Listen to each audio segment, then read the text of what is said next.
A new survey is examining Americans' attitude on clergy and religious leaders and the influence they have on people's day-to-day lives. According to the study conducted by the Associated Press and the National Opinion Research Center at the University of Chicago, 55% of those surveyed say clergy members and religious leaders have a positive impact on society.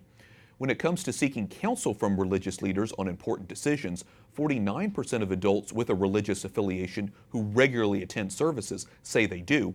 For religious people who don't attend services as often, that number falls to 16%. Joining me now to take a closer look at the survey is Dr. Matthew Bunson, EWTN News Senior Contributor.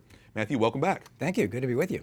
What's your reaction first off to this poll? I know it's extensive. Well, it's 1,137 adults who were surveyed by AP and the University of Chicago. So it's a good cross-section. We have to point out that this is all religious groups, so it's not specifically focused on Catholics, telling us again that we need to have a clearer picture of where Catholics stand on a lot of this. But it does give us a couple of things. First, we know that it tracks very closely with what we've been looking at for a number of years, and that is the declining influence of religion in culture, especially American culture. We also know that there is a generational divide. We also know, as you noted, that the more you attend church, the more likely you are to hold religious leaders in higher regard than the rest of culture. That seems to be a real key issue here. A little more than half of Americans rated clergy as having a positive impact on society, but larger percentages of Americans rated teachers, medical doctors, scientists, and members of the military as having a positive impact on society. So fewer adults, as you say, are relying on advice from religious leaders for important decisions. So going back then to your earlier point, what does that say about the influence of religion? Yes. Well, fortunately, religious leaders, clergy, are still higher than lawyers in culture. Okay. But you look at teachers, you look at the military, they're in the 80s. So there's a sharp gulf now that has separating all of these groups from religious leaders. Partly it's the decline of influence of religion in general in culture as a result of secularization. We can also attribute the declining trust in religious leaders, partly because of the clergy sexual abuse crisis. There's no way we can get around that.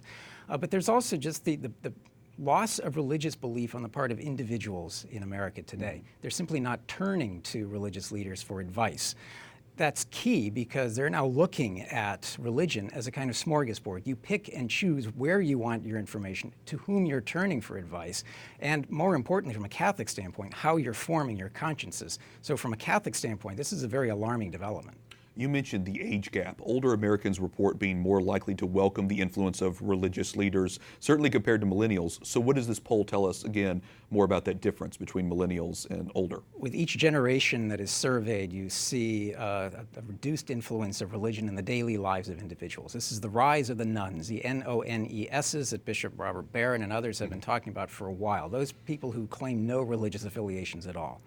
When you combine the generations with attendance of religious services, and that's across the board, what you see is a massive jump in respect and esteem that they hold religious leaders and the degree to which they hold religion important in their lives. So for us as a church, we need to be aware of that. Even more important, I would argue, than the generational gap is the attendance gap. It's the participation and ownership of your religion in your own life. It seems to be so critical. How much people participate seems to have such a big influence.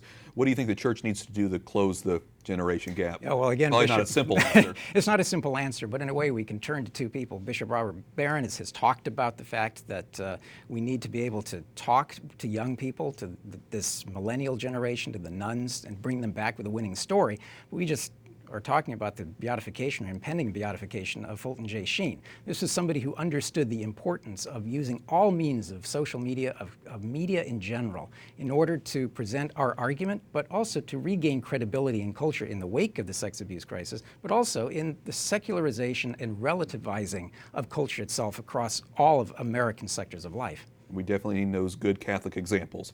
Dr. Matthew Bunson, EWTN News Senior Contributor, thanks so much. Good to be with you.